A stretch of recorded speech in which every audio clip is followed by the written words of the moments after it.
Hola a todos, mi nombre es Belén Cruz Durán y como ven en pantalla, hoy voy a hablarles sobre la comunicación accesible en salud mental, en concreto sobre la lectura fácil.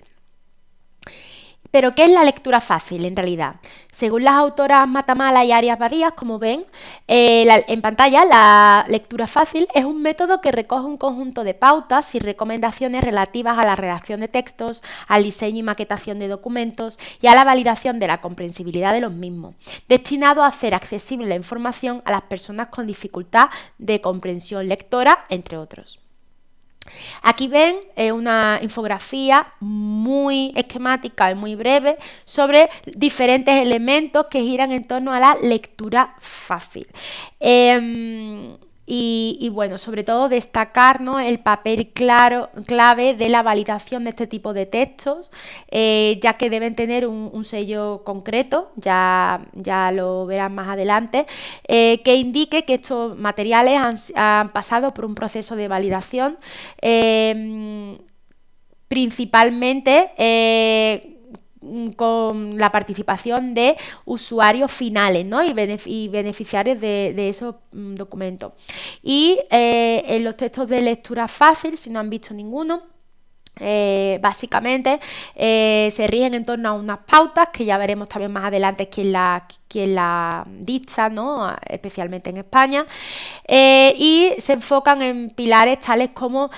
unidades de sentido simple, y lógicas en cada frase, frases cortas, un vocabulario accesible y común, estructura sintáctica simple de sujeto, verbo, complemento, un apoyo visual específico, alineación a la izquierda, grandes márgenes y espacios en blancos para que el lector, ¿no?, pueda leerlo sin que eso le afecte a su fatiga, ¿no?, cognitiva, y sin que le dé, ¿no?, fatiga cognitiva y sin que le distraiga.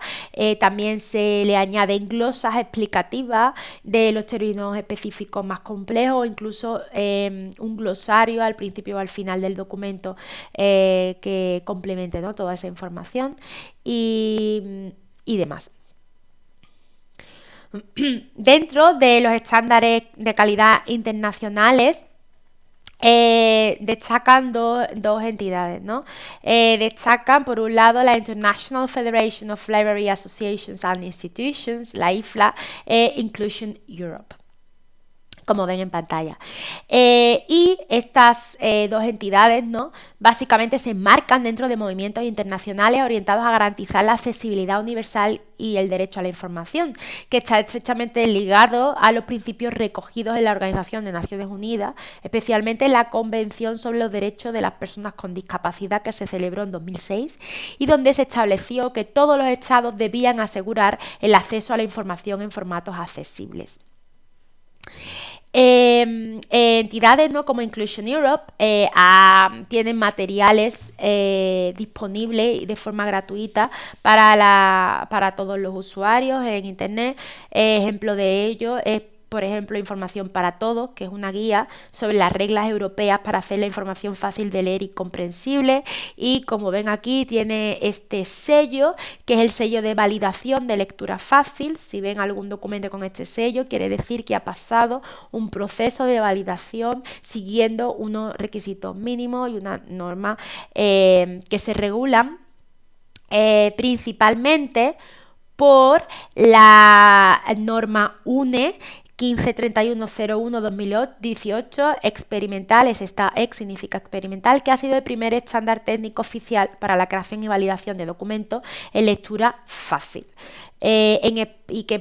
la principal norma por la que se rigen todo este tipo de adaptación de materiales accesibles a lectura fácil. En España también ha habido un par de hitos más, como la Ley 6/2022, que incorporó la accesibilidad cognitiva como obligación jurídica integrada en la accesibilidad universal, y también cabe destacar el Real Decreto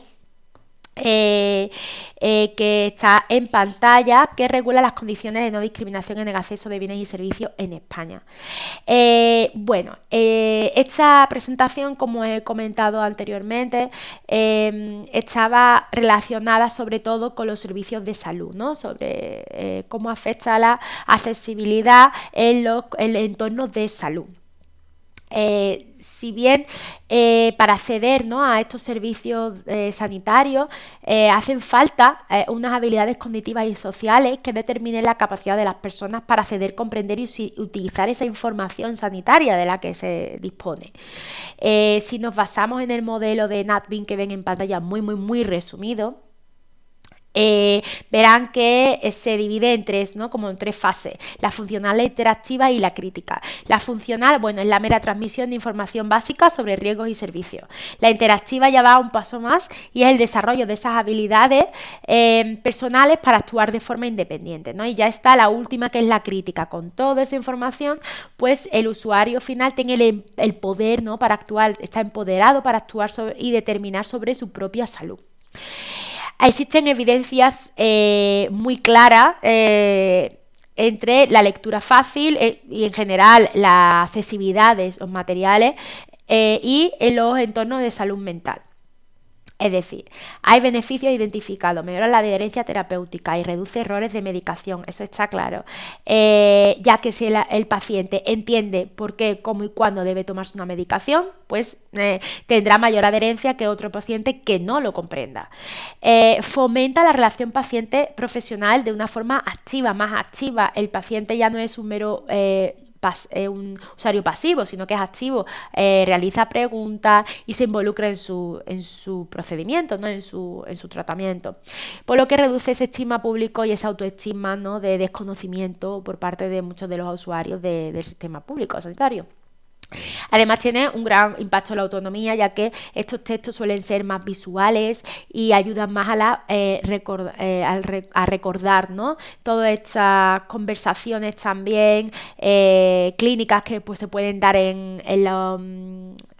la cita entre paciente y usuario, y recordando mejor esa terminología clínica. Los retos actuales del sector, pues ya se pueden imaginar que todo esto requiere pues muchos recursos, y entonces hay una falta de implementación sistemática en servicios públicos, ya que no existen esos recursos, y los materiales accesibles dependen pues ya de iniciativas individuales, de que algún profesional decida hacerlo por su cuenta, sin ningún tipo de ayuda,